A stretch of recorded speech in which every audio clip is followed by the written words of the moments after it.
With interest rates rising almost as fast as the gas prices, what is going to happen to the housing market? Are we headed for a crash? This is a question that I am continually hearing, especially within the last few weeks. The quick answer to that question is, as of right now, the answer is no. But we're going to talk about that, and we're also going to dive into a few things that we really need to be paying attention to in this market right now.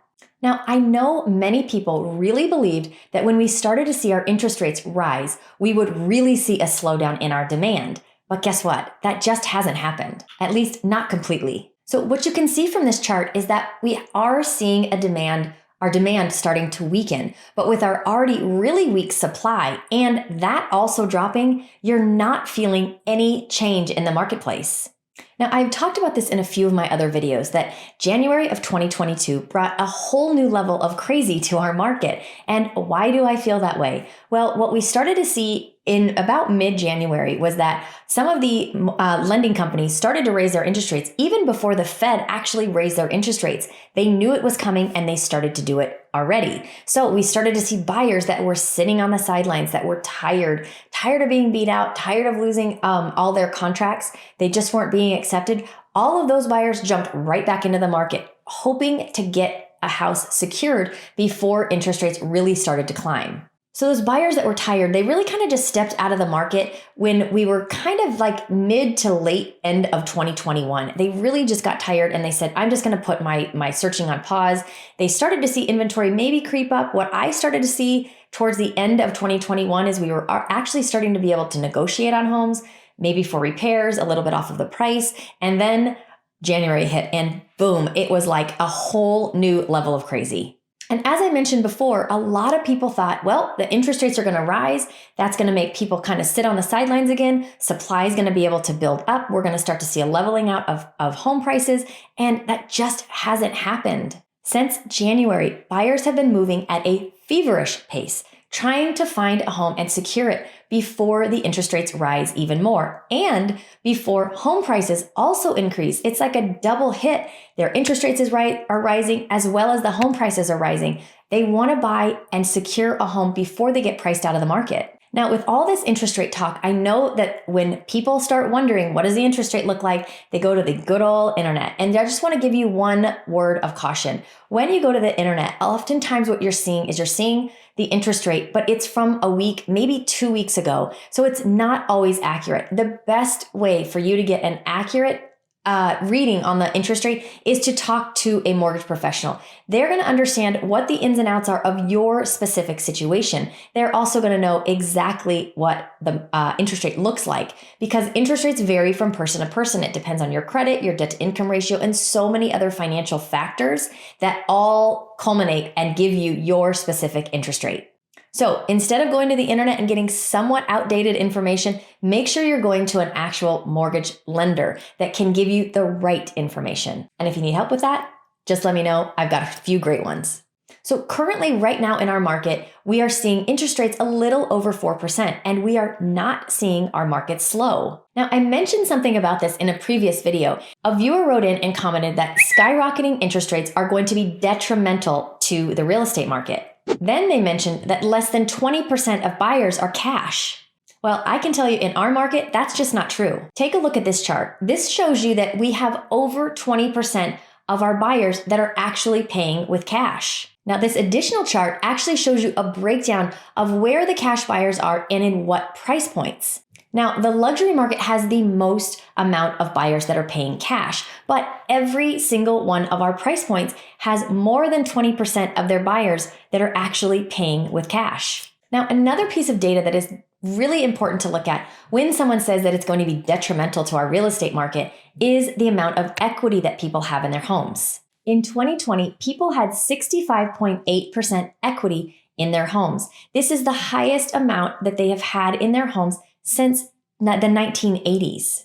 This is a stark difference from 2008, when people had about 38% equity in their homes. So even if our market were to flatten or even go down just a little bit, people have a significant amount of equity in their home.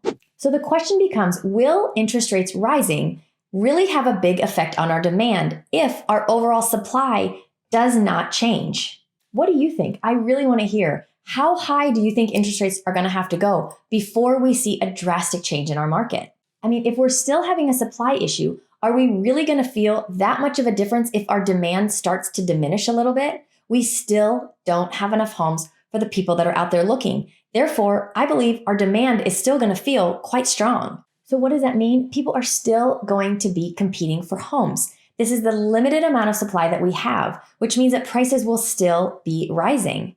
I mean, what is going to change this? Is there anything in our market right now that is showing us that there's any shift that's coming? So the place we look to first for a shift potentially are rentals. And what we see with that is that the prices change quite drastically because things happen much more quickly. They don't happen as fast when we're talking about sales because once we start to see that the prices are changing, it means that it really started happening 30 or 45 days ago when the house went under contract. But because it hasn't closed, we haven't seen that price shift. So let's take a look at our rental market. You can see from this chart that over the last few months, our rental prices, closed rental prices, have actually flattened and come down just a little bit. Now, before I go any further, I do not want anyone to think at all for 1 second that this is me saying that our market is heading for a crash, because I am in no way, shape, or form saying that. What I'm saying is that this is something that we just need to watch over time. If there is a chink in our armor anywhere, this rental market could be showing us that this is the first sign. Is it 100% showing us that? Not right now. Now understand that this chart is showing you every single week. Now that's why it looks so jagged. But what we're looking at is that over a longer period of time, we saw an increase in price overall. We've now started to see a flattening. It's kind of come down and it is starting to go back up. So it's just something to watch over time. So why is this happening? Why is the rental market changing? Well, we've had a lot of investors. I'm sure everyone's heard. A lot of investors have come in and they have put money into rentals.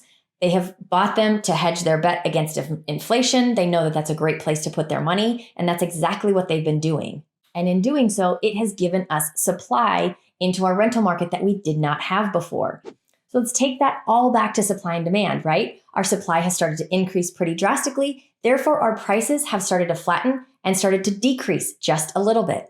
So the big difference between these two is that the investors have actually come in, purchased homes, and put them into our inventory, which has helped increase our supply. When we start talking about sales, it's just a little bit different. And that's why the rental market is only one piece of the puzzle. To really increase our sale inventory, we would have to have sellers decide to sell. We'd have to have home builders decide build more homes. The big problem is that homeowners that own their home that are wanting to sell are thinking two things. One, I don't know that I want to pay a higher interest rate. I don't know where I'm going to go. The inventory is low. Catch 22. Builders want to build more. They're having problems with supply chain issues. So they're doing their best to build more, but they are at a slow pace right now. So while we continue to see these two things happen, I believe we are going to continue to see our prices rise. Even though our demand isn't increasing drastically, our supply is just remaining so low that you don't feel a change in our demand at all. So let's look back at our supply and demand chart. From this, you can see that our supply is going down, but so is our demand. Yet in the marketplace, you don't feel that at all. Now let's look at our median sales price, which since January has been increasing about 2.6% per month. We are continuing to see our prices rise purely based on our lack of supply. So taking a look at our Comfort Market Index over years, we can see that our 2022 line is kind of starting to follow the 2021 line. We started to see an increase early in the year. We're starting to kind of start to see a decline, but then we kind of start to level out. So overall, we think we're going to start following the same line as 2021, maybe just a little bit lower because we just don't have as much supply. But overall, even from 2021, following the same line, as the Comfort Market Index came down, our prices did not. Now, I'm going to continue to keep my eye on this whole rental market thing because, again, it is something to pay attention to. It's nothing to be afraid of right now, but it's just something to pay attention to. And if you're a buyer, what do? I would get into this market. I would jump in right now. Prices are going to continue to rise. Interest rates are going to continue to rise. Get in, secure a home, secure an interest rate before they both start to rise. And you've got to adjust your price point. And if you're a seller and you're thinking about selling, I would jump into the market right now too. People are hungry for your house. They want your house. We do not have enough homes for the people that are looking to buy. And if our market follows the same trajectory as it did in 2021, the second half of the year is when we do start to see that leveling out. This is again when 2021, I was able to negotiate on price. I was able to negotiate on repair items.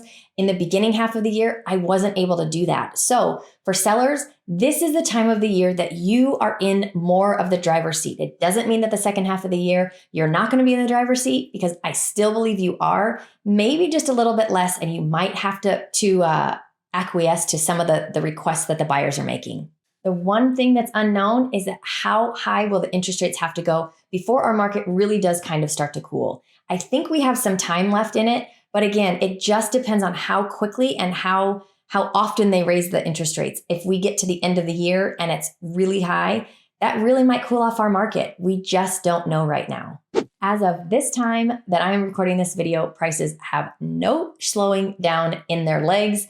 We continue to see prices go up, and it is a great time to buy and sell. I hope this information was helpful. If you have any questions, please feel free. Reach out, call me, email me, text me. If you think that this video would be helpful for somebody, please make sure to pass it along. As always, I thank you for watching, and I'll see you next time.